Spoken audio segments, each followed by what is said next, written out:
The scales of governance in natural resource management varies between each case with different involvement by varying stakeholders and different roles, responsibilities, benefits and challenges for each. These scales can both hinder and help the management of a system and therefore need to be understood to ensure effective management.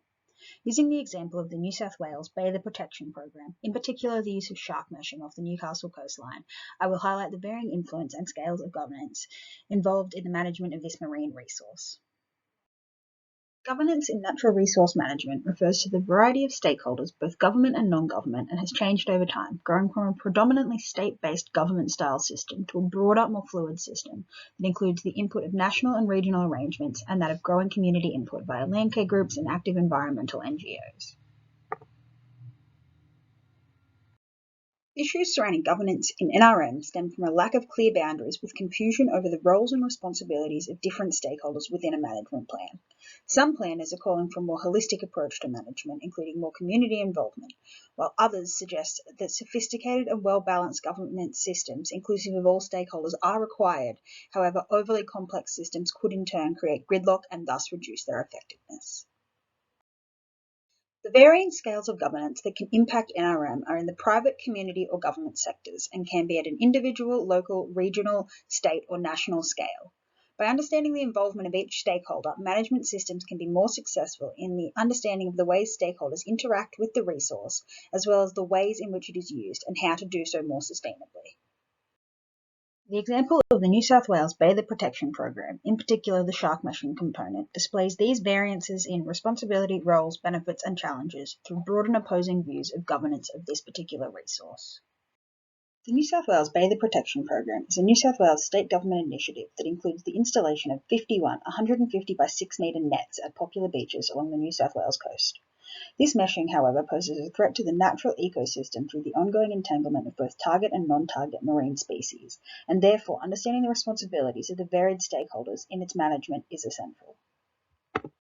In Newcastle, there are 6 nets placed around Newcastle's most populated beaches: Merewether, Dixon Park, Bar, Newcastle, Nobbies and Stockton.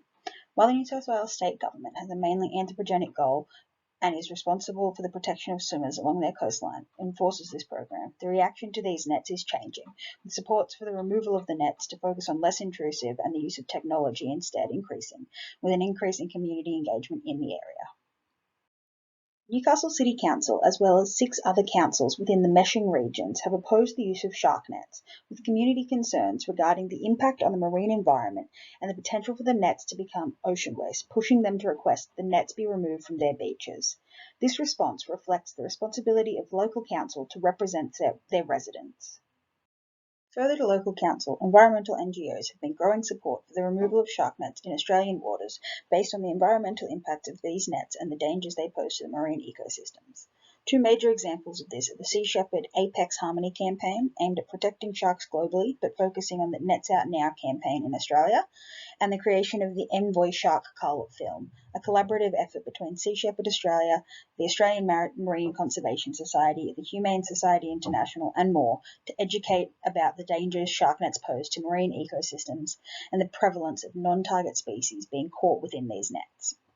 In this example, the goals of the NGOs are ecocentric, with the value placed on the sustainability of marine ecosystems.